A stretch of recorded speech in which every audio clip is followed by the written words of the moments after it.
The pegboard, I pretty much got it taken care of. I basically got down everything that I threw on there and just left on there for years and years. So we're in good shape. I basically had a bunch of decals that I needed to put up, and I had some lost tools that were on here that I didn't even know I had that I bought, and so I'm glad I did it because I found stuff that I didn't have, which I think will help out in the long run. So what I'm going to do now is basically just leave this for tools and very little supplies. And when I say tools, I mean epoxy sculpt.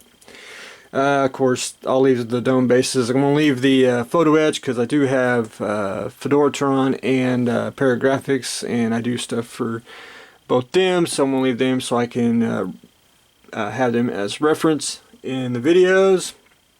And I'm basically just going to leave it for tools, you know, clamps, saws, and whatever. I did find my little anvils, my little desktop benches.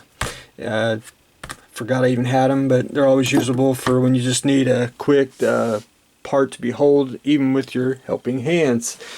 The second workbench, basically the same way. I'm going to do the tools next, which I've been piling the tools on. I even found stuff in my messy drawers. I cleaned all them out, and basically, just if you can tell, I had resin shavings, plastic shavings, model parts, all kinds of stuff. Had tools in here, so I got all them out, pitched a bunch of stuff, and I'm not going to put anything on here. I do put my micro brushes in for some reason. I always had them in there since day one, and so I just leave it like that.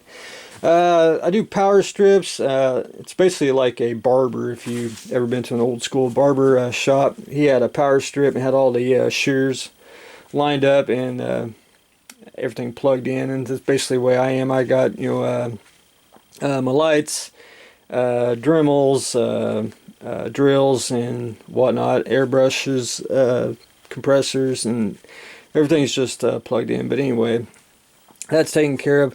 Hopefully I'll get the tools either today or tomorrow, which I'm going to actually go through and do the tote method. I'm going to put the saws like so, sandpaper, sanding sticks, and all that good nature. Then go through here, which is basically a rolling toolbox full of tools, so I'm going to try to clean that up hopefully later today. But anyway, enough with the cleaning. I started the Mobius Ranger from Interstellar, and I really thought this kit was going to be, because since it's in 72nd scale, I was thinking it was going to be something like that, but it's actually really good size. I didn't want to make the actual Ranger 1 or Ranger 2. I wanted to make the one that you see at the very end of the movie, if you've seen the movie, and it's basically a two-seater, and it's a smaller version. So basically what I started to do is the cockpit area, I cut it out, used it as a template, and I scratch built with styrene the new canopy that you see right there.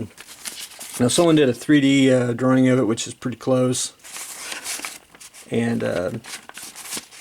there's not much reference on this anyway, but got that. I had to put a little red putty on, square everything up, get that smoothed out. And then once that gets that sand, I'm going to shoot a coat of primer, and then I'm going to make a mold of it, and then I will vacuum form this in clear, and everyone can have a conversion kit for the canopy.